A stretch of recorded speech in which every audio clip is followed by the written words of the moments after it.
Ground level पे ma'am school के teacher, प्रिंसिपलों, college university के प्रिंसिपल तक भी भड़काते हैं बच्चों को कि ये योजना नहीं है, आप इसके चक्कर में मत पड़े। स्वास्थ्य विभाग के बारे में जो बात हो रही थी, वो क्या मदद मिल पाती है श्रमिकों को? सरकार से कैसी मदद मिलती है मैम?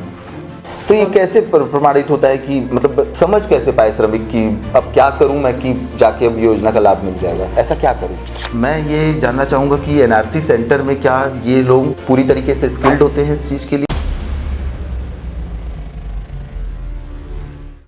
चलिए, आज बिलासपुर में हम हैं श्रम विभाग के ऑफिस में, और श्रम विभाग के ऑफिस में डायरेक्टली मुलाकात कराते हैं ज्योति शर्मा मैडम से।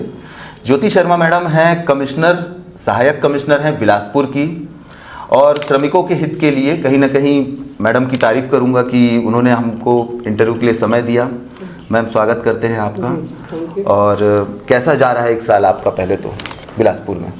जी, श्रम विभाग की योजनाओं के क्रियान्वयन के दृष्टिकोण से देखें जी तो बहुत अच्छा वर्ष है। लगभग अपने सभी टारगेट के अचीवमेंट की ओर है हम, तो सही अच्छा, है जी। अच्छा, सरकार से कैसी मदद मिलती है मैम? प्रेशर रहता है, किस तरह के दबाव रहते हैं आप लोगों पे? एक्चुअल में टारगेट तो आते हैं वहाँ से जी, लेकिन अगर कहीं कोई समस्या होती है और वो भी जनसंख्या, जिले की स्थिति, उसको देख के ही टारगेट देते हैं जी। तो टारगेट के संबंध में ये तो बोलते हैं कि हाँ ठीक है, दबाव रहता है क्योंकि एक निर्धारित समय में उसको पूरा करना रहता है जी। लेकिन फिर भी सहयोग अगर चाहिए होता है हमको समय समय पर, तो हमारा मुख्यालय उसके लिए हमको सहयोग भी करता है पर्याप्त। वाह। श्रमिकों के कल्याण की योजनाएं रहती है आप लोगों के पास, जैसे कि आप बता रहे थे कि स्वास्थ्य को लेकर रहती है, और लेकिन मैं आज विषय जो हमारा है उच्च शिक्षा को लेकर के, हमारा एक्चुअली उद्देश्य ये है कि बच्चे ज़्यादा से ज़्यादा प्रोफेशनल स्टडी को कर पाएँ, जिससे वो उनको रोज़गार मिल सके।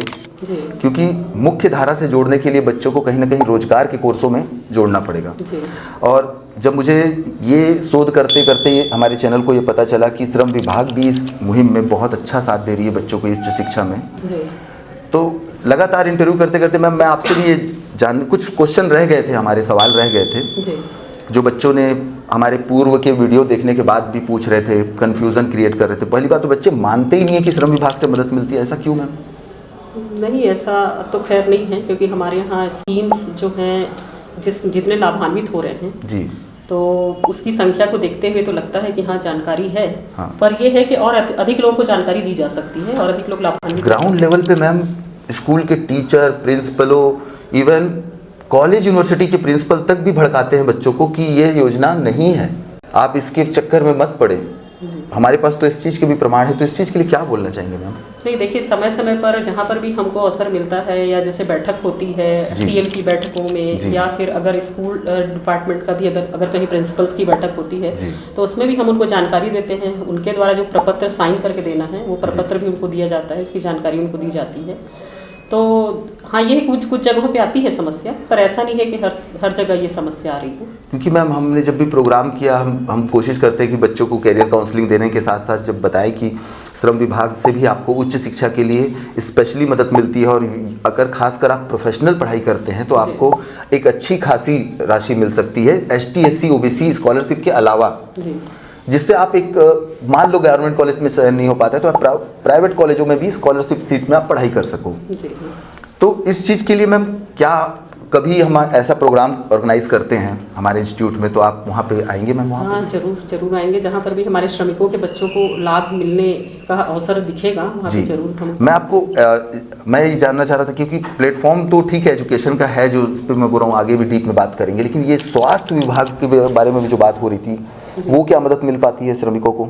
स्वास्थ्य विभाग मतलब एक्चुअल में उनको स्वास्थ्य की जो सुविधा, जैसे प्रसूति सहायता है, तो प्रसूति सहायता जो 20,000 रुपए की राशि उनको दी जाती है, एक्चुअल में ये स्वास्थ्य के लिए ही है श्रमिक के। अच्छा। जो उस अवसर में जो महिलाएं होती हैं वो काम पर नहीं जा पाती हैं, तो उनका वेज कंपनसेशन होता है ताकि उनको पोषण भरपूर मिल सके। अच्छा। इसी प्रकार से हमारे यहाँ दीर्घायु सहायता योजना है जी, जिस चिकित्सा सहायता योजना है, अगर कहीं पर एक्सीडेंट वगैरह हो जाता है तो उसमें भी 20,000 रुपए की राशि श्रमिकों को दी जाती है।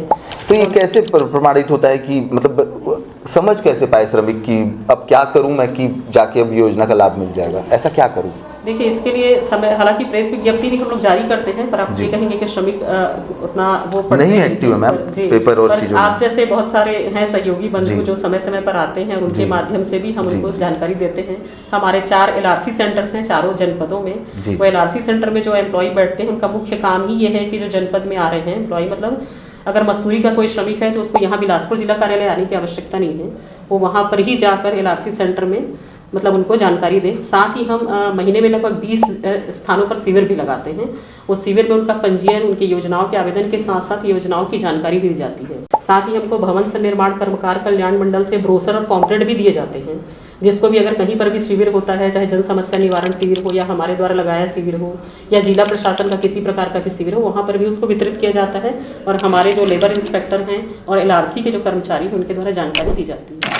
गठित हो बच्चे उच्च शिक्षा की तरफ, प्रोफेशनल पढ़ाइयों की तरफ एक सोच रख सकते हैं श्रम विभाग की तरफ से, आप ये दावा करते हैं। और मैं ये जानना चाहूंगा कि NRC सेंटर में क्या ये लोग पूरी तरीके से स्किल्ड होते हैं इस चीज के लिए? LRC सेंटर के जो कर्मचारी समाधि के द्वारा, यदि कोई बच्चा जाके वहाँ फॉर्म भरना चाहे या कोई मदद कर मांगे वहाँ पे कि फॉर्म भरने से लेके सारी चीजों में कि भाई मदद मिलेगी, तो वहाँ फॉर्म भरने में सारा सहयोग मिलता है ना? इसी काम के लिए वो अच्छा, मतलब फॉर्म से रिलेटेड सारा चीज वहाँ पे भराया जा सकता है। अच्छा, कुछ बच्चे ऐसे पूछते हैं कि अभी हमको जानकारी हुई सर, मैं तो अभी क्लास के 2nd ईयर में पहुंच चुका हूँ या 3rd ईयर में आ चुका हूँ, तो क्या मुझे स्कॉलरशिप मिलेगा? तो क्या वो अप्लाई कर सकता हूँ? उस कक्षा के लिए ही बात करने का। जैसे मान लीजिए कि अगर कोई बच्चा इंजीनियरिंग की पढ़ाई कर रहा है, वो बच्चा अभी 2nd ईयर में, तो क्या उसको अभी अप्लाई करेगा तो वो 1st ईयर का पैसा उसको मिल सकता है? 1st ईयर साल का जो शैक्षणिक, अगर मान लीजिए हॉस्टल का जो भी शैक्षणिक, वो कुछ अनुमान है कि मैम कहाँ तक मिल पाता है? इसमें तो 50-50 हजार रुपए तक का भी अपन, मतलब एक्चुअल में इनको देना हमको गवर्नमेंट का जो के लिए उसके हिसाब से, क्योंकि अगर अपन हॉस्टल और रहने खाने और पढ़ाई की बात करेंगे तब तो फीस बहुत ज्यादा, एक्चुअल में श्रमिक का बच्चा वहाँ तक बड़ी बात होती है जी। आवेदन भी बहुत, तो क्या 70-80 हजार ऐसे तक भी मदद मिल जाती है बच्चों को? बिल्कुल, खाने का शुल्क। जैसे अभी हमारे यहाँ जो अटल उत्कृष्ट शिक्षा योजना में बच्चों को 6ठी से लेकर 12वीं तक रहने का, खाने का, समस्त 1 साल का ही खर्च मुझे लगता है उसमें पर्याप्त 4 लाख रुपए होता है, पूरा 12वीं तक का खर्च उठा रही है बोर्ड। अच्छा जी, तो मतलब ये तो आप बोल रहे हैं 1 वर्ष का, वो छोटी ही राशि है, बोर्ड के द्वारा मतलब ऐसे खर्च भी उठाए जा रहे हैं। बहुत बड़ी बात है मैम जी। तो बच्चे मतलब अगर 1st ईयर में पढ़ रहे हैं, अभी जैसे मान लो इस साल कोई बच्चा एडमिशन लिया है जी, तो वो कब अप्लाई करेगा इस चीज़ के लिए? जैसे ही मतलब जुलाई से जैसे जो शैक्षणिक सत्र होता है उसी समय से ये प्रारंभ हो जाता है और दिसंबर तक मतलब ये पोर्टल जो है वो खुला रहता है जी। तो वो जुलाई से लेकर दिसंबर तक आवेदन कर सकते हैं। जुलाई से दिसंबर तक। मैम पूर्व में लेकिन मुझे जानकारी मिली कि 1st ईयर में पहला बच्चा पास हो जाए, उसके बाद उसका रिजल्ट और उसकी रसीद लगा के 2nd ईयर में उसका पैसा 1st ईयर का मिलता है, ऐसा कुछ है क्या? ये सही है, मतलब एक्चुअल में उनको अभी जो अध्ययनरत है उसका तो लगाना है। पूर्व वर्ष का जैसे बोल रहे हैं आप जी, तो पूर्व वर्ष का तो नहीं मिलेगा, इस साल मिलेगा उसको। इस साल जो अध्ययनरत है उसका मतलब एक्चुअल में उसके लिए जो खर्च हुआ है उसका एस्टिमेट ही चाहिए होता है हमको, उसी के आधार पर उनका भुगतान होता है। तो वो अप्लाई करने का समय दिसंबर तक रहता है? दिसंबर तक रहता है। मतलब इस साल जो बच्चे को अप्लाई करना होगा वो दिसंबर तक समय जा चुका है क्या? हाँ, अभी इस साल का तो खत्म हो चुका है, अब वो अगले सत्र के लिए करेगा। ऐसी ही डीप नॉलेज वाली वीडियो देखने के लिए जुड़े रहिए रास्ते एजुकेशनल मीडिया के साथ, और वीडियो को लाइक करें, शेयर करें और हमारे चैनल को सब्सक्राइब कर लें। धन्यवाद।